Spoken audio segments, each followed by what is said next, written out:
प्यारे बच्चों, मैं हूं आपकी संस्कृत शिक्षिका रोली मिश्रा और आज मैं क्लास 8th के लिए एक क्वेश्चन पेपर सॉल्व कर रही हूं। सब्जेक्ट है संस्कृत और देखिए ये केंद्रीय विद्यालय का पेपर है।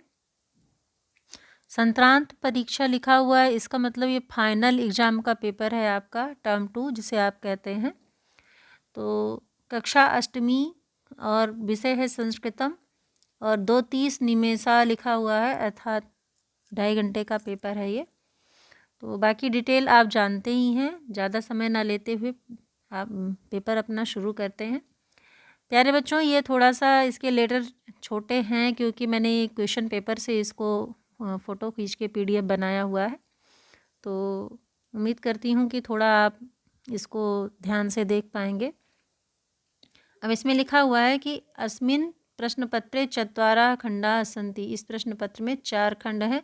सर्वे प्रश्नाः अनिवार्याः, सभी प्रश्न अनिवार्य हैं। प्रश्नानाम् उत्तराणि अस्यामेव पुस्तिकायां यथास्थानं लेखनीयम्। प्रश्नों के उत्तर इसी पुस्तिका में यथास्थान पर लिखना है। और उत्तरम शुद्धम स्पष्टम प्रश्नानुकूल संस्कृत भाषया एव लेखनीयम। जो उत्तर है वो आपको शुद्ध, स्पष्ट और प्रश्न के अनुकूल संस्कृत भाषा में ही लिखना है।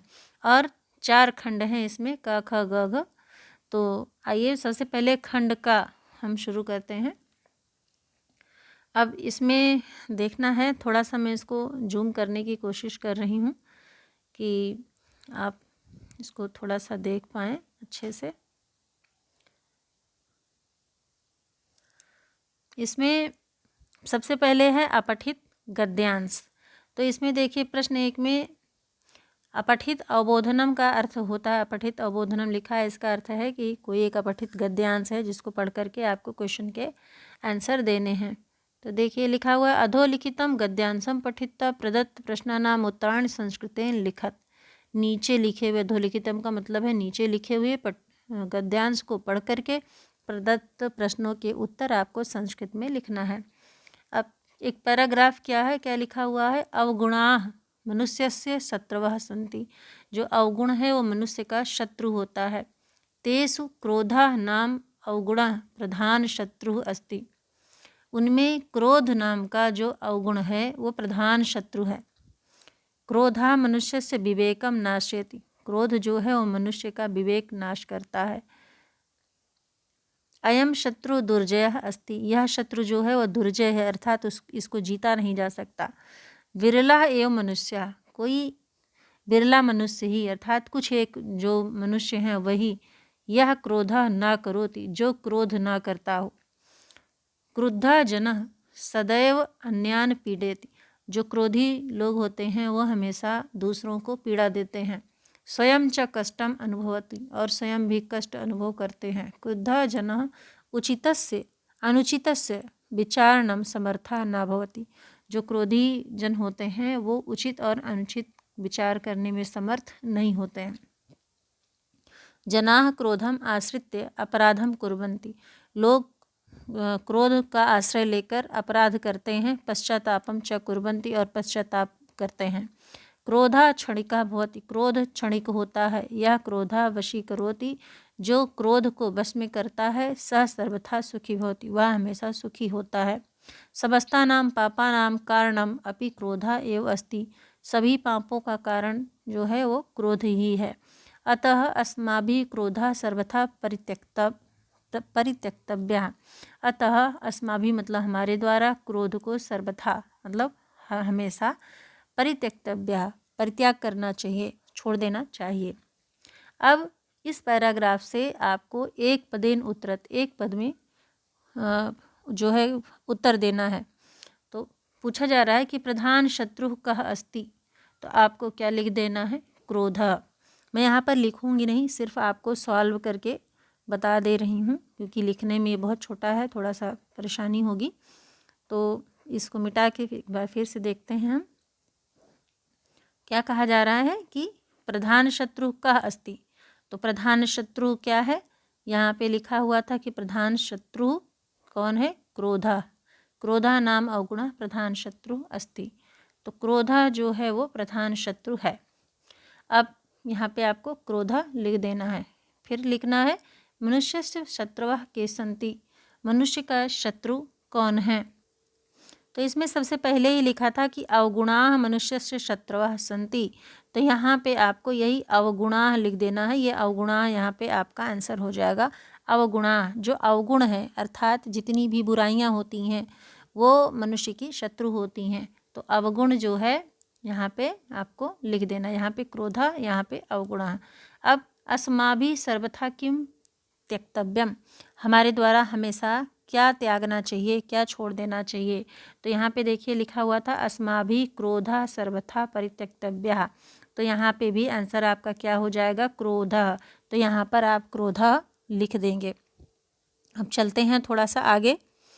प्रश्न नंबर है ख।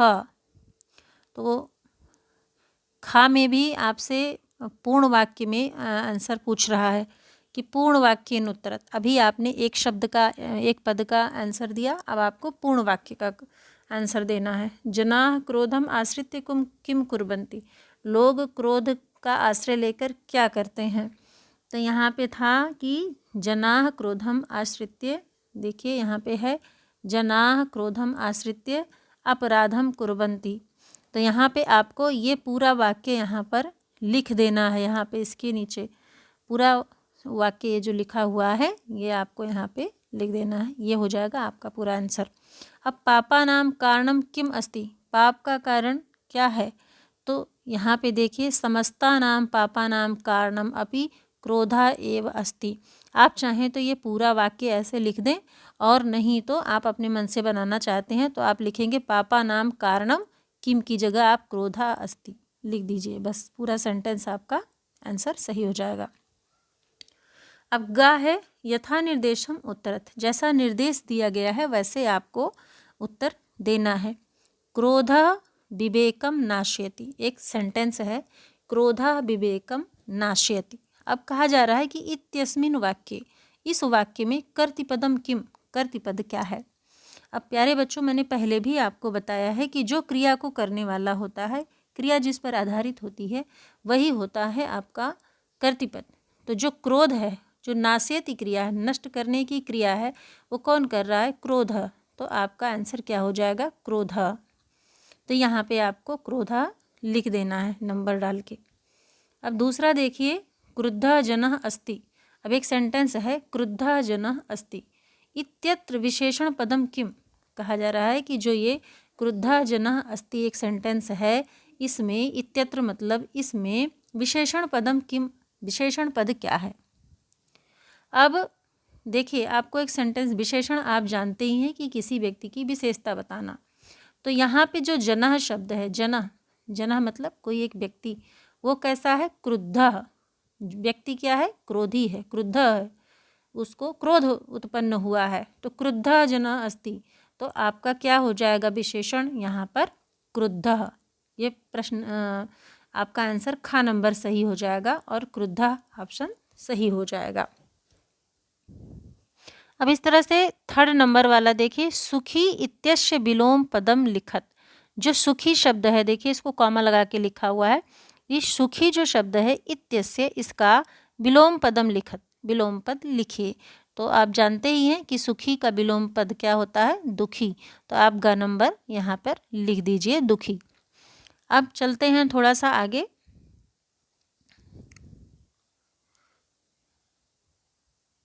प्रश्न नंबर 2 है आपका, ये इसमें क्या दिया हुआ है? प्रदत्त शब्द सहायतया चत्वारि संस्कृत वाक्यानि रचयत। प्रदत्त का अर्थ होता है दिए गए, तो दिए गए जो शब्द हैं ये 4 आपको शब्द दिया हुआ है, स्वकीयम, आरोहा, उपरि, प्रदेशस्य। तो प्रदत्त जो शब्द हैं इनकी सहायता से 4 संस्कृत वाक्य आपको बनाना है। तो क्योंकि यहाँ पे जगह बहुत छोटी है, लिखने में थोड़ा सा समस्या होगी, तो मैं नीचे आपको बता रही हूँ लिख करके। स्वकीयम का अर्थ होता है अपना, तो आप अपने पाठ से ही, जैसे कि बलम स्वकीयम भवति साधनम, यह भी लिख सकते हैं, या आप कोई भी सेंटेंस अपने हिसाब से बना करके लिख सकते हैं। प्यारे बच्चों, यहाँ पर थोड़ा सा लिखना डिफ़िकल्ट है, तो आप इसको ऐसे ही समझ लीजिए। स्वकीयम मतलब होता है अपना, तो अपना बल, आपके चैप्टर का है स्वकीयम बलम भवति साधनम, ऐसा लिख दीजिए। आरोह का अर्थ होता है चढ़ना, तो आप ऐसा सेंटेंस बनाइए जिसमें आरोह आ जाए, जैसे कि पर्वतस्य आरोह, पर्वत का जो चढ़ना है, पर्वतस्य आरोह दुर्गमः भवति, अर्थात आसानी से उस पर नहीं चढ़ सकते हैं। तो और ऊपरी का अर्थ होता है ऊपर, तो आप 6th क्लास में भी पढ़े हुए हैं कि सैनिकः अश्वस्य उपरि तिष्ठति, जो सैनिक है वो घोड़े के ऊपर बैठा है। तो ऐसा सेंटेंस आप यहाँ बना सकते हैं। अपने विवेक से आप कुछ भी सेंटेंस बना सकते हैं जिसमें कि ऊपरी शब्द आ जाए। तो प्रदेशस्य, प्रदेशस्य का मतलब है प्रदेश का, तो कोई भी सेंटेंस बनाइए जिसमें कि प्रदेशस्य शब्द, जैसे आप कहें कि प्रदेशस्य विषये ज्ञातुम इच्छामः, प्रदेश के विषय में हम जानना चाहते हैं। तो इस तरह के सेंटेंस आप कोई भी सेंटेंस बनाएं जिसमें कि ये पूरे चारों शब्द एक एक करके आ जाएं, ऐसा वाक्य बना करके आप यहाँ पर लिख दीजिए। अब चलते हैं आगे। प्रश्न नंबर 3 है, चित्राणि दृष्ट्वा मंजूषातः उपयुक्त पदानि गृहीत्वा वाक्य पूर्ति कुरुतु। अब चित्राणि दृष्ट्वा, चित्र को देख करके, मंजूषातः से, ये जो मंजूषातः में ये कोष्ठक में दिया हुआ है, उपयुक्त पदानि, उपयुक्त पदों को गृहीत्वा ग्रहण करके वाक्य पूर्ति कुरुतु, वाक्य की पूर्ति करनी है।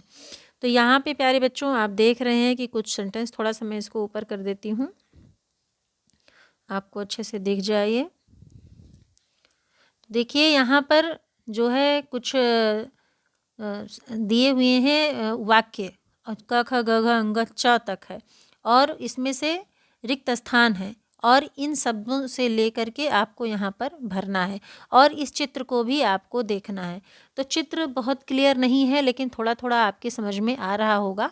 देखिए वाक्य आप पढ़ेंगे तो आपको समझ में आएगा। अस्मिन चित्रे, अस्मिन मतलब होता है इस, चित्रे चित्र में, दृश्यन्ते दिखाई दे रहे हैं। अब इस चित्र में दिखाई दे रहे हैं या देखे जा सकते हैं, क्या देखे जा सकते हैं, देखिए देखिए अस्त्राणाम है, भवति है, अस्त्राणि है, सैनिका, प्रयोगा, उपग्रहणाम। अब क्योंकि जो दिख रहे हैं वो क्या दिख रहे हैं, अस्त्राणि दिख रहे हैं। जब कोई अस्त्र एक से ज़्यादा हो, बहुत सारे हों, तो उनको कहते हैं अस्त्राणि। तो आप ये अस्त्राणि वाला भर देंगे, अस्त्राणि यहाँ पर भर देंगे।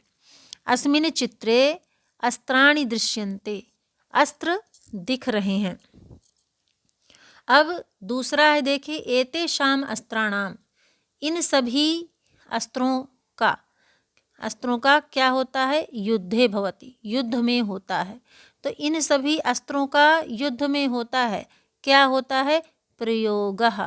तो क्या लिख देंगे आप यहाँ पर, ये प्रयोगः, प्रयोगः जो यहाँ है वही आप यहाँ पर लिख देंगे।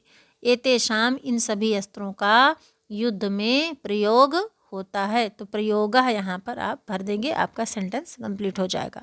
अब गा नंबर में देखिए, भारतः एतादृशानाम, भारत इस तरह के, इस जैसों के क्या करता है, प्रयोगेण विकसित देशः मन्यते। भारत इन जैसों, इस तरह के क्या है, एतादृशानाम मतलब इन जैसों के क्या है, अस्त्राणाम, अस्त्राणाम मतलब हथियारों के, यहाँ पर हो जाएगा अस्त्राणाम, प्रयोगेण प्रयोग के द्वारा, विकसित देशः मन्यते, विकसित देश माना जाता है। अर्थात भारत इस तरह के अस्त्रों का जो है प्रयोग करता है, इसलिए क्या होता है, वो विकसित देश उसको मानते हैं। अब देखिए अगला घ नंबर में है, अत्र परमाणु शक्ति प्रयोगः अपि। अत्र मतलब होता है यहाँ, परमाणु शक्ति प्रयोग भी क्या करते हैं, आगे खाली है तो क्या हो जाएगा यहाँ पर, भवति। ये देखिए आपका जो भवति लिखा हुआ है ये यहाँ पर भर जाएगा, यहाँ पे हो जाएगा, भवति मतलब होता है। तो अत्र मतलब यहाँ, परमाणु शक्ति प्रयोगः अपि भवति, यहाँ पर क्या है, परमाणु शक्ति का प्रयोग भी होता है। अब इस तरह आधुनिक अस्त्रै, आधुनिक अस्त्रों के द्वारा क्या होता है, अस्मान शत्रुभ्यः रक्षन्ति, हमारी जो है वो शत्रुओं से रक्षा करते हैं। तो कौन रक्षा करते हैं, यहाँ पर आपको वो भरना है, तो क्या हो जाएगा, सैनिका। आधुनिकै अस्त्रै, आधुनिक अस्त्रों के द्वारा, सैनिकाः अस्मान हमारी शत्रुभ्यः रक्षन्ति, शत्रु से रक्षा करते हैं। तो यहाँ पर आपका क्या भर जाएगा, सैनिकाः। अब 4 नंबर में पहले ही खाली है और सेंटेंस क्या है, सहायतया बहूनि कार्याणि भवन्ति। सहायतया, सहायता से बहुत से कार्य होते हैं। तो किसकी सहायता से होते हैं, उपग्रहाणाम। यही एक बचा हुआ था, यहाँ भी ये आप उपग्रहाणाम भर देंगे। तो उपग्रहाणाम सहायता, उपग्रह की सहायता से, आप जानते ही हैं सैटेलाइट, जो सैटेलाइट होते हैं, उपग्रह होते हैं, उनकी सहायता से बहुत से कार्य होते हैं। तो ये इस तरह के सेंटेंस प्यारे बच्चों आपको देखने को मिल सकते हैं। तो ये आपकी पुस्तक में पीछे दिए हुए हैं, तो इस तरह के आप प्रैक्टिस कर लें। अब प्रश्न नंबर 4 में है, समुचित पदेन रिक्त स्थानानि पूरयेत्। समुचित पद से अर्थात सही शब्दों के द्वारा रिक्त स्थान की पूर्ति करनी है। अब इसको थोड़ा सा फिर से मिटा देते हैं हम। और क्या लिखा है, क नंबर में, त्रिषु तुष्टेषु, तीनों के संतुष्ट होने पर क्या होता है, सर्वम समाप्यते। तो क्या समाप्त हो जाता है, तपः। ये आपके जो है चैप्टर से है। तो तीनों के संतुष्ट होने से तपः सर्वम समाप्यते, सभी तप समाप्त हो जाते हैं। तो यहाँ पे ये भर जाएगा, दृष्टिपूतम न्यसेत। दृष्टिपूतम का मतलब है दृष्टि से पवित्र, अर्थात अच्छी तरह से देखा हुआ। न्यसेत रखना चाहिए, क्या रखना चाहिए, पादम, पैर। अर्थात आप जहाँ भी चल रहे हैं वहाँ बहुत अच्छे तरीके से देखभाल के अपना पैर रखें, इसका मतलब यही होता है। तो दृष्टिपूतम न्यसेत पादम, तो यहाँ पर पादम का अर्थ है पैर, तो यहाँ पे दृष्टिपूतम न्यसेत पादम। अब आगे देखते हैं, प्रश्न नंबर 5 है, मंजूषातः अव्ययपदानि चित्वा रिक्तस्थानानि पूरयेत्। मंजूषातः से, मंजूषातः आप जानते हैं, ये देखिए जो कोष्ठक में लिखा रहता है, अव्यय पद को चुन करके वाक्य की पूर्ति करनी है। अब क्या लिखा है, आगे यहाँ पे खाली स्थान है और क्या लिखा है, कर्म करिष्यसि तादृशम फलम प्राप्स्यसि। तो यहाँ पे क्या हो जाएगा, पहले अर्थ समझ लीजिए तो आपको भरने में आसानी होगी। कर्म करिष्यसि, कर्म करोगे, तादृशम फलम प्राप्स्यति, वैसा फल पाओगे। तो यहाँ पे क्या होगा, जैसा कर्म करोगे, तो जैसा का होता है यादृशम, तो आप यहाँ पे यादृशम लिख देंगे। यहाँ पे आप क्या लिख देंगे, यादृशम, ये वाला यादृशम यहाँ पे हो जाएगा। और यथा राजा तथा प्रजा, तो आप यहाँ पर यथा भर देंगे, ये यथा यहाँ पर भर देंगे, यथा राजा तथा प्रजा। तो चलते हैं अब अगले पर, प्रश्न नंबर 6 है। थोड़ा सा इसको और जूम होता है तो ये आधे कट जाएंगे, इसलिए मैं जूम नहीं कर रही हूँ। देखिए फिर अगला क्या है, प्रश्न नंबर 6, उदाहरणानुसारम कोष्ठक प्रदत्तेषु पदेषु चतुर्थी प्रयोज्य रिक्त स्थानानि पूरयेत्। उदाहरण के अनुसार कोष्ठक में दिए हुए, जो कोष्ठक में दिया हुआ है, पदेषु शब्दों में चतुर्थी प्रयोज्य, चतुर्थी को प्रयोग करके रिक्त स्थान की पूर्ति करनी है। अब का नंबर में क्या है, छात्र दिया हुआ है, पुस्तकम देह लिखा हुआ है, पुस्तक 2। अब छात्र में अगर चतुर्थी विभक्ति लगा देंगे तो क्या हो जाएगा, छात्राय। चतुर्थी विभक्ति में छात्र क्या बनता है, छात्राय, तो यहाँ पे आप छात्राय भर देंगे। फिर है अहम, मैं, वस्त्राणि ददामि, वस्त्र देता हूँ, किसको देता हूँ, निर्धन को देता हूँ।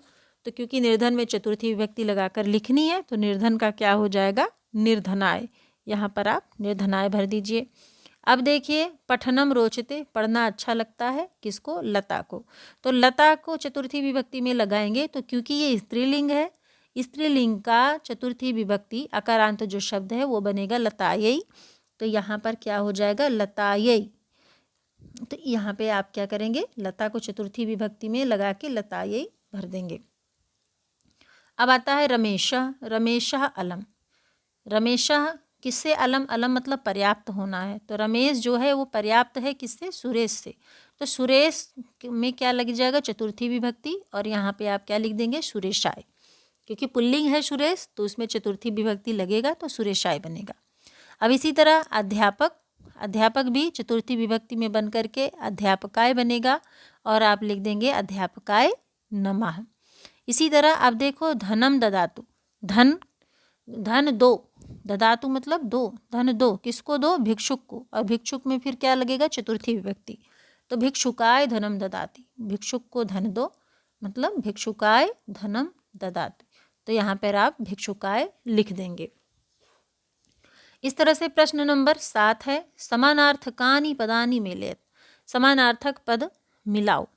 अब समानार्थक पद कौन कौन से? समानार्थक पद का मतलब होता है कि दोनों का अर्थ सेम हो, दोनों की मीनिंग एक ही हो। तो देखिए, जगति का मतलब है संसार में, और यहाँ पर आप क्या लिख देंगे? संसारे। संसारे का मतलब भी संसार में, जगति का मतलब भी संसार में। अब देखिए, कुलिशात का मतलब होता है वज्र, तो यहाँ पर भी क्या है? ब्रजात। ये आपकी बुक में भी कई बार मिस्टेक हुआ है, इस प्रश्न में भी है ब्रजात लिखा है, लेकिन ये जो रा है ये जा में होना चाहिए, वज्रात होना चाहिए। तो ये भी आप देख समझ लें। तो कुलिशात का क्या हो जाएगा? ब्रजात, मिला दे रही हूँ मैं। जगति का हो गया संसारे। और फिर प्रकृति, प्रकृति क्या होती है? यहाँ पर आपको देखना है, प्रकृति का मतलब स्वभाव होता है। तो स्वभाव कहाँ पर है? ये देखिए, प्रकृति को आप स्वभाव से मिला दीजिए। चक्षुषा मतलब होता है नेत्र, तो यहाँ पर क्या है? क्योंकि ये तृतीया विभक्ति में है तो नेत्रेण शब्द भी तृतीया विभक्ति में नेत्रेण बनेगा। चक्षुषा को नेत्रेण से मिला देंगे। तटिनी मतलब होता है नदी, तो इससे मिला देंगे। वसुंधराम जो है ये है पृथ्वीम, तो यहाँ मिला देंगे। इस तरह से आपका पूरा, वसुंधरा का मतलब होता है धरती, पृथ्वी का मतलब भी धरती। तो इस तरह से आपके समानार्थक पद मिल गए। अब प्रश्न नंबर 8 में है, का स्तंभे विशेषण पदम वनम खा स्तंभे च विशेष पदम मेलनम कुरुत। यहाँ पर थोड़ा सा प्रिंटिंग मिस्टेक है, का स्तंभे होना चाहिए। तो ये स्तंभ यहाँ पर लिखा हुआ है, देखिए, तो ये का स्तंभ है, ये खा स्तंभ है। अब का स्तंभ में जो शब्द हैं वो क्या हैं? विशेषण पद हैं, और खा स्तंभ में जो हैं वो विशेष्य पद हैं। तो दोनों को आपस में मिलाना है और मिला करके यहाँ पर आपको लिखना है। जब आपको पेपर मिले तो आप इन दोनों को मिला करके यहाँ पर एक सेंटेंस बनाकर लिख दीजिए, दोनों इस तरह से। तो स्वस्था, स्वस्था को किससे मिलाएंगे? मनोदशा से। तो ये मनोदशा, स्वस्था मनोदशा मिल जाएगा। और महत्वपूर्ण गोष्ठी मिल जाएगा। जघन्यम का कृत्यम मिल जाएगा। और क्रीडंती का जो है पुत्री हो जाएगा, क्योंकि पुत्री उसकी खेल रही थी, तो जो पुत्री थी वो पुत्री का विशेष जो है ये विशेषण है, क्रीडंती खेलती हुई पुत्री। तो कुत्सिता वृत्ति, जो विचार था वो कैसा था? कुत्सित था। और भगिनी जो है शालिनी। तो इस तरह से आपको मिला देना है ये। अब चलते हैं आगे। प्रश्न नंबर 9 क्या लिखा हुआ है? खंड घा आ गया है आपका। खंड घा में लिखा हुआ है कि अधः प्रदत्तम गद्यांशम, अधः मतलब नीचे, प्रदत्तम मतलब दिया गया, गद्यांश पठित्वा पढ़ करके, प्रश्नानाम प्रश्नों के उत्तराणि लिखत, प्रश्न के उत्तर लिखे। अब देखिए क्या लिखा हुआ है। 476 ख्रीष्टाब्दे, 476 मतलब 476वें ईस्वी में, आर्यभट्टः आर्यभट्ट जन्म लब्धवान इति, जन्म पाया, लब्धवान मतलब लिया, जन्म लिया, इति ऐसा, तेनैव विरचिते उनके द्वारा विरचित अर्थात रचा गया, आर्यभटीयम, जो आर्यभटीयम एक ग्रंथ का नाम है, आर्यभटीयम इत्यस्मिन् ग्रंथे इस ग्रंथ में, उल्लिखितम, उल्लिखित मतलब लिखा गया, ग्रंथ उल्लिखितम मतलब लिखा गया, अर्थात 476वें ख्रीष्टाब्दे आर्यभट्ट ने जन्म लिया और उनके द्वारा आर्यभटीयम यह ग्रंथ उल्लिखित लिखा गया। अब ग्रंथो अयम, इस ग्रंथ में, तेन उनके द्वारा, त्रयो यह जो ग्रंथ है, तेन मतलब उनके द्वारा, त्रयोविंशतितमे अर्थात 23वें वयस मतलब उम्र में, विरचिता विरचित किया गया, लिखा गया। ऐतिहासिक स्रोत भी, ऐतिहासिक स्रोतों के द्वारा, ज्ञायते जाना जाता है, यत की पाटलिपुत्रम निकषा, पाटलिपुत्र के निकट, आर्यभट्टस्य वेधशाला आसीत, आर्यभट्ट की वेधशाला थी। अनेन इदम अनुमीयते, इसके द्वारा यह भी अनुमान किया जाता है, यत की आर्यभट्टस्य आर्यभट्ट की कर्मभूमि पाटलिपुत्र में आसीत, कर्मभूमि जो है उनकी पाटलिपुत्र थी। तो अब इसमें कहा जा रहा है कि एक पदेन उत्तरत, इस गद्यांश से आपको अब प्रश्न के उत्तर देने हैं।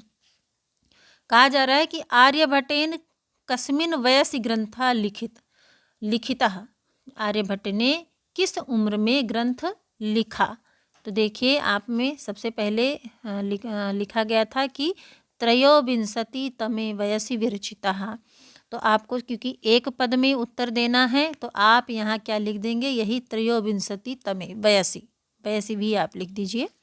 तो आर्यभट्टेन कस्मिन् वयसि ग्रंथः लिखितः, तो आप यहाँ लिख दीजिए त्रयोविंशति तमे वयसि। अब अगला है आर्यभट्टः कदा जन्म लब्धवान, आर्यभट्ट ने कब जन्म लिया। तो आपको देखिए यहाँ पे है 476 तमे ख्रीष्टाब्दे, तो आप यही यहाँ पर यही लिख दीजिए क्योंकि एक पद में आपको उत्तर देना है, तो यही आप इतना लिख दीजिए 476 तमे ख्रीष्टाब्दे। अब आर्यभट्ट से कर्मभूमि कुत्र आसीत्, आर्यभट्ट की कर्मभूमि कहाँ है। तो यहाँ पे देखिए कर्मभूमि पाटलिपुत्र में आसीत्, तो आप सिर्फ पाटलिपुत्र लिखिए। क्या लिखेंगे, आर्यभट्ट से कर्मभूमि कुत्र आसीत्, लिखिए पाटलिपुत्रम। अब चलिए आगे पूर्ण वाक्य में उत्तर देना है। आर्यभट्ट से वेधशाला कुत्र आसीत्, आर्यभट्ट की वेधशाला कहाँ थी। तो यह देखिए आर्यभट्ट से वेधशाला कहाँ थी, पाटलिपुत्रम निकषा। आप लिखेंगे आर्यभट्ट से वेधशाला पाटलिपुत्रम निकषा आसीत्, यहाँ पर यही लिख देंगे। कुत्र की जगह आप लिख देंगे, क्या लिख देंगे, पाटलिपुत्रम निकषा, और बाकी पूरा सेंटेंस वैसे ही लिख देंगे। फिर से मैं एक बार आपको समझा दे रही हूँ। ये क्वेश्चन क्या कह रहा है कि आर्यभट्ट से वेधशाला कुत्र आसीत्, तो आप लिखेंगे आर्यभट्ट से, यहाँ तक पूरा आर्यभट्ट से वेधशाला, कुत्र की जगह आप लिख देंगे पाटलिपुत्रम निकषा, यही कुत्र की जगह, और फिर लिख देंगे आसीत्। तो पूरा सेंटेंस आपका यहाँ पर बन जाएगा। अब देखिए प्रश्न नंबर 10 क्या कह रहा है, अधः प्रदत्तम श्लोकांशम पठित्वा प्रश्नानाम उत्तराणि लिखत। अधः मतलब नीचे, प्रदत्तम दिए गए, श्लोकांश मतलब कि श्लोकों के टुकड़े हैं, उनको पढ़ करके प्रश्नों के उत्तर आपको लिखना है। अब देखिए प्रश्न एक श्लोक दिया गया है कि सर्वम परवशम दुःखम सर्वम आत्मवशम सुखम एतद् विद्यात् समासेन लक्षणम सुख दुःखयोः। इन दोनों का अर्थ होता है कि सब कुछ दूसरों के बस में होना दुख है और सब कुछ अपने बस में होना सुख है। ऐसा जान करके ऐसा क्या करना चाहिए, सुख और दुख का लक्षण ऐसा मानना चाहिए। अब क्या पूछा जा रहा है आपसे, एक पदेन उत्तरत। कह रहा है कि सर्वम परवशम किम, सर्वम परवशम किम। अब तो सर्वम परवशम किम, सर्वम परवशम यहाँ पे आपको लिखना है दुखम। सर्वम परवशम क्या है, दुखम, तो आप यहाँ पे लिख देंगे दुखम। और सर्वम आत्मवशम किम, सब कुछ अपने बस में होना क्या है, सब कुछ दूसरों के बस में होना दुख है, और सब कुछ अपने बस में होना क्या है, सुखम। तो आप यहाँ पर आंसर क्या लिख देंगे, सुखम। कयो लक्षणम विद्यात्, किन दोनों का लक्षण जानना चाहिए, तो किसका लक्षण जानना चाहिए, सुख दुःखयो। तो आपका आंसर क्या हो जाएगा यहाँ पर, सुख दुःखयो। इस श्लोक में किन किन का लक्षण बताया गया है, सुख और दुख का। तो कयो लक्षणम विद्यात्, किसका लक्षण जानना चाहिए, सुख दुःखयो। आप यहीं पे ये आंसर लिख देंगे, सुख दुःखयो। अब पूर्ण वाक्य में उत्तर देना है। सुख दुःखयो लक्षणम किम, पूछा जा रहा है सुख और दुख का लक्षण क्या है। तो इसको देखें एक बार फिर से पूरा मिटा के देखते हैं। सुख दुःखयो लक्षणम किम, सुख और दुख का लक्षण क्या है, तो सर्वम परवशम दुखम सर्वम आत्मवशम सुखम। यही इस प्रश्न का आंसर है। तो आप इसको पूरा लिख दीजिए, यहाँ पर पूरा लिख दीजिए, सर्वम परवशम दुखम सर्वम आत्मवशम सुखम। क्योंकि सब कुछ दूसरों के बस में होना दुख है और सब कुछ अपने वश में होना सुख है। ऐसा सुख दुख का लक्षण है और सुख दुख का लक्षण यहाँ पर पूछा जा रहा है। तो यही पूरी आप लाइन यहाँ पर लिख दीजिए। अब प्रश्न नंबर 11, भिन्न प्रकृतिकम पदम चिनुत। ये मैं पिछले आपको बता चुकी हूँ, पिछले जो है पेपर में भी ये आया हुआ था, ये फिर से इसमें आ चुका है। तो ये मैं उम्मीद करती हूँ कि आप इसको समझ ही गए हैं। गच्छति, पठति, धावति, अहसत, क्रीडति, ये भिन्न प्रकृति शब्द का मतलब है कि जो सबसे अलग है उसको आपको ढूंढकर लिखना है। तो सभी क्रियाएं ये लट लकार की हैं, वर्तमान काल की हैं, जबकि असत जो क्रिया है ये लंग लकार की है अर्थात पास्ट टेंस की है। तो यहाँ पे असत सबसे अलग हो जाएगा। अब आता है पत्रम, मित्रम, पुष्पम, नक्षत्रम, आम्रः। तो यहाँ पे क्या है, सबसे अलग क्या हो जाएगा, आम्रः, क्योंकि बाकी सभी नपुंसक लिंग शब्द हैं, आम्रः क्या है, पुल्लिंग शब्द है। अब इस तरह गा में छात्र, लेखिका और क्या है, एक मिनट इसको हटाते हैं, छात्र है, लेखिका है, सेवक है, शिक्षक है, क्रीडक है। तो इसमें क्योंकि लेखिका ये जो है स्त्रीलिंग शब्द है इसलिए ये सबसे ज़्यादा अलग हो जाएगा, लेखिका आप यहाँ पर लिख देंगे। अब कपोता, व्याघ्र, भल्लूका, गजह, सिंह, इसमें क्या हो जाएगा आपका कपोता, कपोता सबसे ज़्यादा अलग हो जाएगा। तो यहाँ पर आप लिख देंगे कपोता। अब आ गया है प्रश्न नंबर 12, उपयुक्त कथना नाम समक्षम, लिखा हुआ है कि उपयुक्त कथना नाम समक्षम आम, अनुपयुक्त कथना नाम समक्षम न इति लिखत, अर्थात जो अनुपयुक्त कथन है, गलत, उपयुक्त कथन है, जो सही कथन है उनको क्या, उनके सामने क्या करना है, आम लिखना है, और जो गलत कथन है, अनुपयुक्त कथन है, उनके सामने आपको न ऐसा लिखना है। अब का नंबर में देखिए क्या है, आत्मवशम तु सर्वमेव सुखम अस्ति, अर्थात अपने बस में होना, सब कुछ अपने बस में होना सुख है। तो बिल्कुल ये सही बात है, इसलिए आप यहाँ पर क्या लिख देंगे, आम। खा नंबर में अभिवादनशीलस्य किमपि न वर्धन्ते, अब कह रहा है कि अभिवादनशील का कुछ नहीं बढ़ता है, तो ये गलत कथन है, इसलिए आप यहाँ पे क्या लिख देंगे, न, नहीं। अब ग में क्या है, मनुष्य सदैव मनः पूतं समाचरेत, मनुष्य को सदैव मनः पूता, मन से पवित्र आचरण करना चाहिए। तो बिल्कुल ये सही बात है, इसलिए यहाँ पर आप क्या लिख देंगे, आम। हाँ, माता पितरौ नृणाम संभवे कष्टम सहिते, माता पिता, नृणाम मतलब व्यक्ति के, संभवे जन्म के समय कष्ट सहते हैं। तो बिल्कुल ये सही बात है, और आप क्या लिख देंगे, आम। यहाँ पर आप लिख देंगे आम। अब इस तरह से प्रश्न नंबर 13 आ गया है, और कहा गया है श्लोकांशान मिलेत, श्लोकों के अंशों को मिलाना है। अंश का मतलब होता है टुकड़ा, तो श्लोक के थोड़े टुकड़े अंश आपको यहाँ पर दिए हुए हैं और पूरा करना है आपको सही मिला करके। तो यहाँ पे देखिए क्या क्या लिखा है, त्रिशूलाग्नि नागय पृथिव्यास्त्र घोरय, ये आपको थोड़ा सा क्लियर नहीं हो रहा होगा क्योंकि काफ़ी छोटे लेटर हैं, मैं थोड़ा सा इसको जूम करने की कोशिश कर रही हूँ।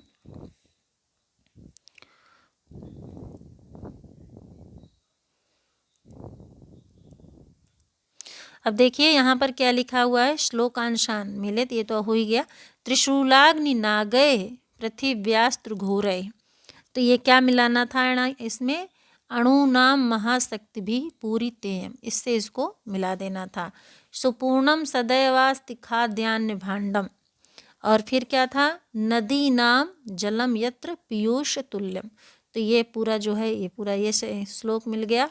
और सदा पर्वणाम उत्सवानाम धरेयम छितौ राजते भारत स्वर्ण भूमि, तो ये आप तभी मिला पाएंगे जब श्लोक आपको याद रहेंगे। ये तो आप अपनी कविताओं के श्लोक जरूर याद करके रखिए, इस तरह से आपको मिलाने के लिए दिया जा सकता है।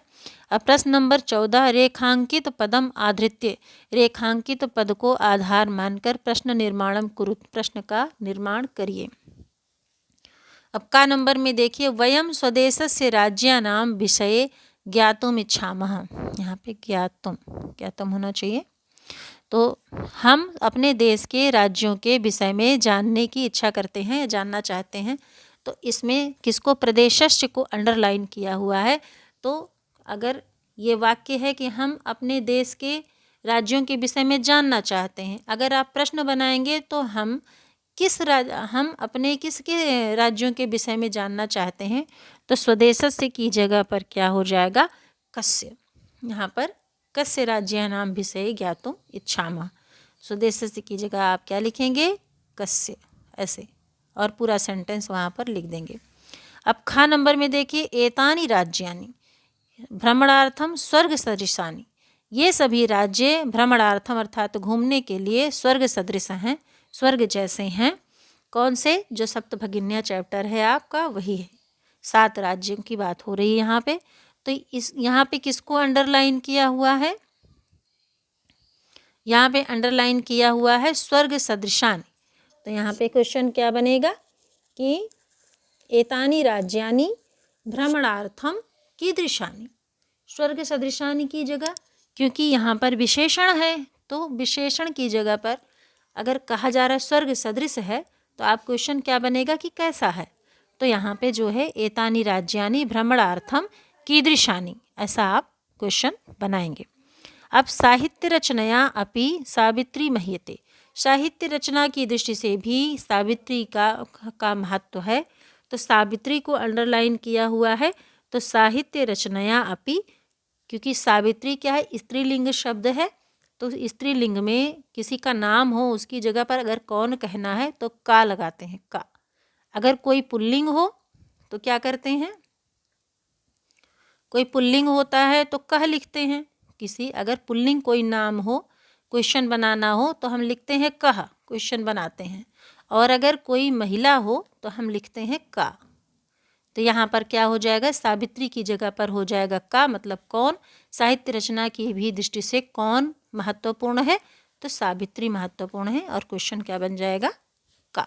यहाँ पे सावित्री की जगह का लिख दीजिए, पूरा सेंटेंस वैसे लगा के क्वेश्चन मार्क लगा दीजिए, आपका ये पूरा कंप्लीट हो गया। तो प्यारे बच्चों, कई बच्चों का जो है कमेंट आ रहा था कि मैं क्वेश्चन पेपर बनाऊं, इसलिए मैं ये बना रही हूँ। तो ये क्वेश्चन पेपर था मेरे पास, लेकिन इसका PDF फॉर्म नहीं था, बहुत बड़ा लेटर, इसीलिए नहीं हो पाया है। तो उम्मीद करती हूँ कि आप इसको थोड़ा सा एडजस्ट कर लेंगे। पूरा पेपर यहाँ पे समाप्त हो चुका है, और ये उम्मीद करती हूँ कि आपको बहुत ज़्यादा हेल्पफुल करेगा। तो यहीं पर मैं इसको विराम देती हूँ। धन्यवाद।